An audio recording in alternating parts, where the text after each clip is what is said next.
All right, I got an email from a client saying, what do I need to do to improve my SEO?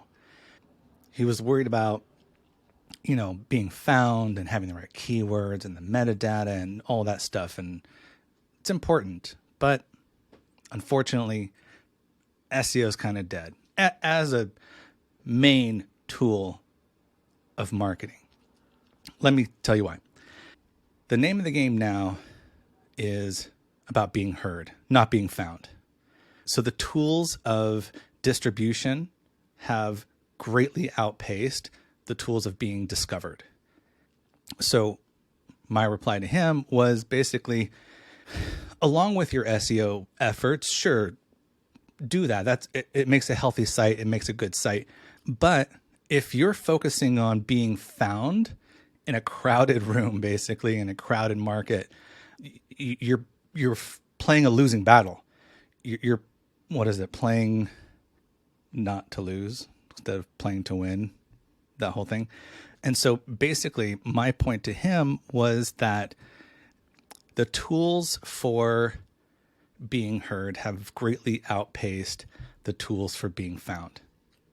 Now, what that means is we have incredible tools for distribution, video, audio, written text, right?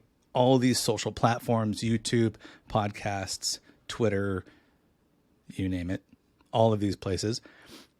And we have software that allows us to create a minimal amount of content and have that distributed and repurposed all over. So here's the new name of the game.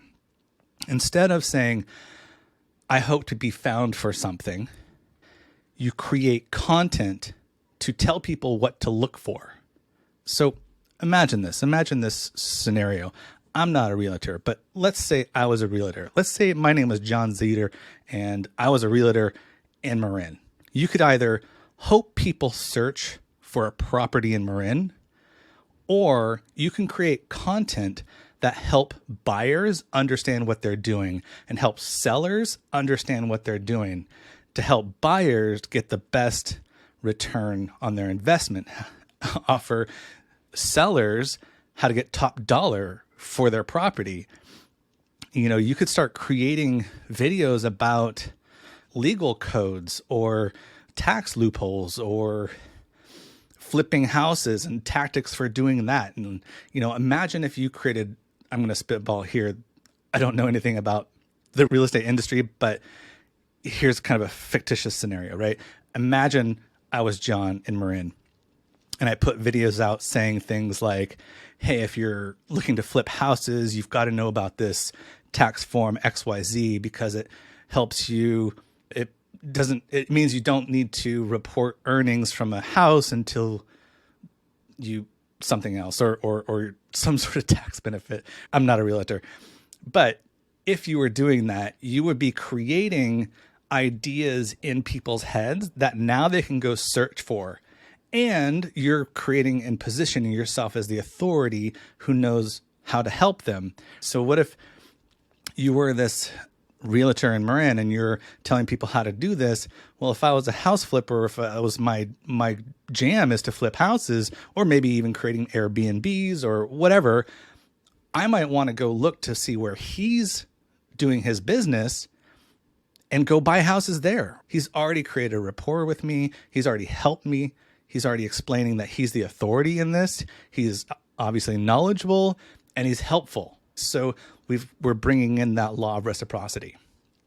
So my point is to him is that SEO is dead, really. And I say that not to harp on SEO. I don't think it's dead, that it's not useful anymore, but it's just not the name of the game. If you're as old as I am, you know that SEO was the name of the game back in the day. You had to do everything you can so that when people search something, your website was there. But now we have different tools. Now we have the power to broadcast. We are essentially able to broadcast. And when you start broadcasting your message, you are instilling into your audience things they can search for. Now, what's the second phase of that game? Is now on the back end, you're creating your audience's search results. So then you kind of backdoor that and say, well, I'm going to sort of pay for these ad spots that I know my audience is looking for. So James Wedmore, he really kind of coined the phrase digital CEO. I don't know if he was the first one to do it. I don't know. That's where I heard it. I hadn't heard it anywhere else. So I'm just going to credit James Wedmore for coining that phrase, digital CEO. So in a lot of his videos, a lot of his content, he would talk about being the digital CEO, what it meant to be a digital CEO, and who was a digital CEO, right? Now you have an audience out there saying, well, that describes me. Maybe I'm a digital CEO. What do? They go to Google and they type in, what do I do as a digital CEO? Or what does a digital CEO need to know? How does a digital CEO run their business? All of these things. Because he's giving that phrase to people, he's putting in their minds what they're going to be searching for. And guess what comes up in those search results? James Wedmore. So that's kind of the circle. You're creating content.